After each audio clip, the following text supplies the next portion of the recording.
I'm Dr. Orion Taraban, and this is Psych Hacks, Better Living Through Psychology. And the topic of today's short talk is the truth about romance, solipsism.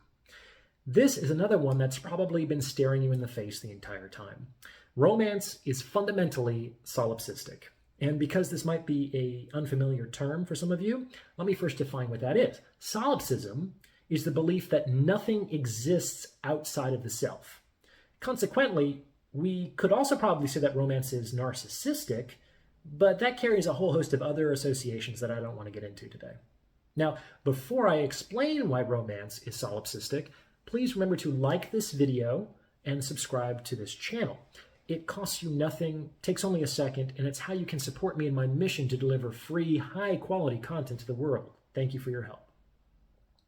Like I've done in previous installments in this series, I'm going to help you understand what I mean by directing you to a song.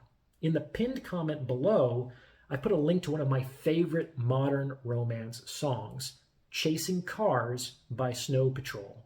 I love this song. It's a great song.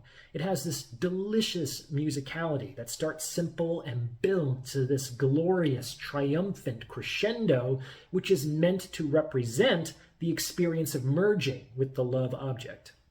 You can definitely get wrapped up in this song. And you can also clearly see the solipsistic nature of love in its lyrics. As I argued in a previous episode, Romance is for Men, romantic love was really invented by lower status men for lower status men, so that they might be able to compete with higher status men in the sexual marketplace for women. Because they didn't have the resources and the status and the opportunity that most women are looking for in their partners, they invented an intangible, romantic love that they argued was even more special and valuable than all of that mere stuff.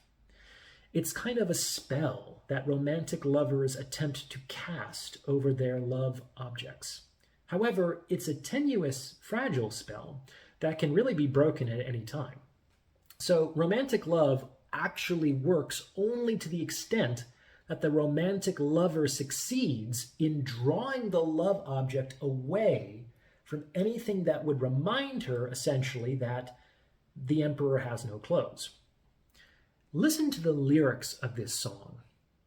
We'll do it all on our own. We don't need anything or anyone. Would you lie with me and just forget the world? Forget what we're told. Let's waste time, etc. I mean, there are so many lyrics in this song that suggest that the singer, the romantic protagonist, is sort of attempting to draw the woman away from the world into this little universe of two, where everything that we need is in each other's eyes. Forget about everything else. Look only at me. It's a hypnotic spell whose objective is to lure the love object away from anything that could break the spell. And the music helps that objective immensely. However, the spell is completely broken if you just read the lyrics matter-of-factly, divorced from the smoke and mirrors that make them feel emotionally true. Here's a question for you. If you were living a great life, if you had a lot of meaningful relationships and fulfilling work and an enjoyable lifestyle, if you were successful in the broadest possible sense of the word, would you want to forget the world and leave it all behind? Of course not. And the people who have those things, as a general rule, don't want to forgo the lives that they've built. And that's also why they dispense with romance. They have tangible things that people actually want. So they don't need intangible things that they need to convince people they want. This is why romance is generally a strategy for those who can't compete successfully in the world yet, a group that is overpopulated by young men. It's very, very hard to be a young man in this world, let me tell you. They're incompetent and inexperienced, so men can't do anything with them, and they're poor and low status, so women don't want anything with them. No young man is the king. And if they can't rule in the real world, one of their sexual strategies is to kind of hypnotize women with the fantasy of romantic love into following them out of the real world and into the universe of two, where he can be king. Do you understand now?